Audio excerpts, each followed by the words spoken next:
Tretena ning kasewakan busana sutra maneka warna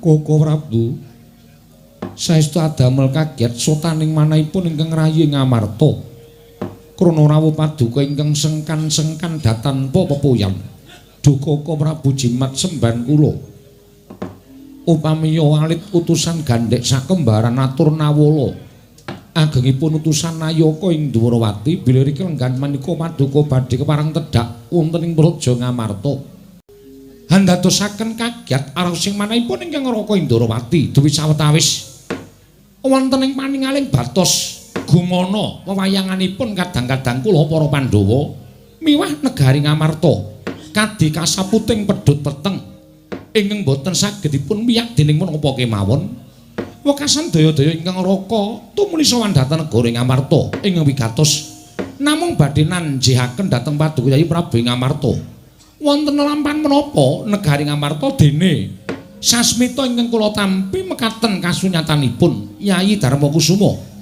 Duh Koko Prabu jimat semban kula Koko Prabu kang paningal sewu nyatanipun derengke mawon Puntadewa munjuk atur ngersa paduka Kanjeng Koko Prabu babagan lampan negari Ngamarta teka paduka Kanjeng Koko Prabu sampun wuninga dhateng Glagat lan wae-wae ning negari Ngamarta Koko Prabu estu menapa ing dados dawuh paduka panci kepara saestu bilih dinten sakmangke nembe wonten lampan ingkang dumados wonten negari Ngamarta Koko Prabu Kresna kakangku Werkudara piye ora jeneng aku medhot pangendikaning barep kakangku babar pisan ora ya mung mbok menawa barep kakangku tidha-tidha ngene bakal munjuk atur ngersaning Kresna kakangku mula aku ingin dadi suli ing barep kakangku ngene bakal matur marang Kresna kakangku Werkudara gage matura Siadi arep matur apa lan Ngamarta iki eneng apa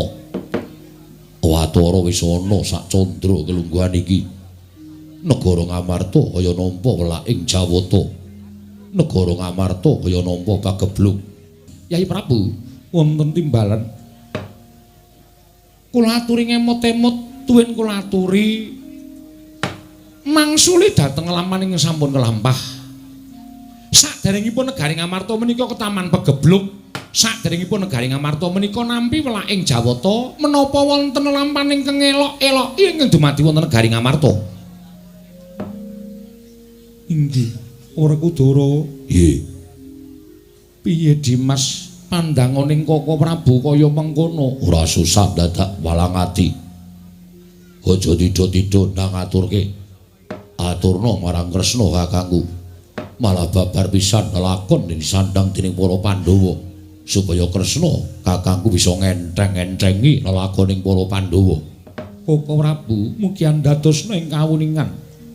Saderengipun negari Ngamarta menika ketaman pagebluk ketaman welaking Jawata wonten lampan ingkang edap-edapi ing dumados wonten negari Ngamarta mboten sanes kejawi namung pusaka negari Ngamarta inggih menika pustaka Jamus Myang Jimat kelima sada murca saking negari Ngamarta mongko mboten dipun mangertosi wonten pundi papan lenggahipun pustaka Jamus kelima sada menika Koko Prabu Ndrawati. Werkudara. Nggih. Yayi Aji, kula wonten maring dawuh Koko Prabu. Samangke ganing pustaka Jamus kelima sada menika ical kula saged mestani bilih pagebluk ing tumanduk wonten negari Ngamarta menika inggih krana dayanipun pusaka ingkang sampun wonten saking negari Ngamarta. Mila dinten sakmangke monggo sesarangan dipun upaya wonten pundi dening pustaka Jamus lima sada. Dinten sakmangke monggo kula kanthi supados manekung dhateng ngersaning Hyang Mahanasa. Kanthi alampah semedi. Pandhawa wonten ing madyaning Datraya menika kula kanthi alampah semedi mboten ketang namung telung kedheping paningal.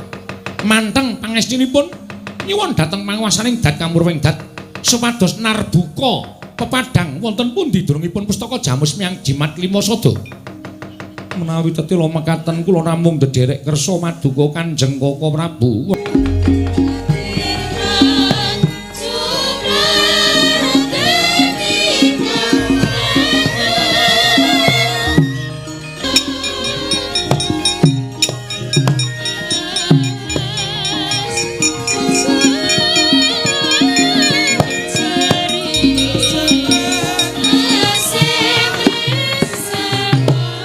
sigra mbesem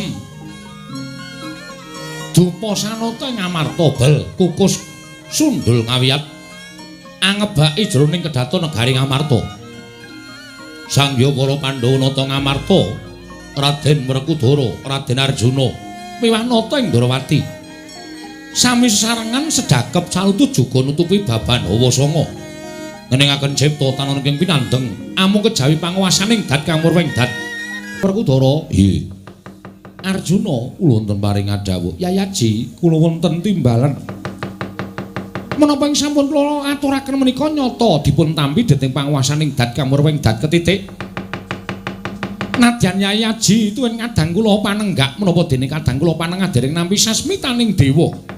Nembe telung kedheping paningalke mawon kula sampun nampi sasmita bilih. Dewa sampun miterang wonten pundi denengipun pustaka Jamus Myang Jimat kelima sada. Klirune merga pustaka Jamus lima sada kuwi ora kok ilang nanging pancen ana ingkang nyolong. Wah. Ana sing nyolong. Iya, ana sing nyolong. Paringa dawuh.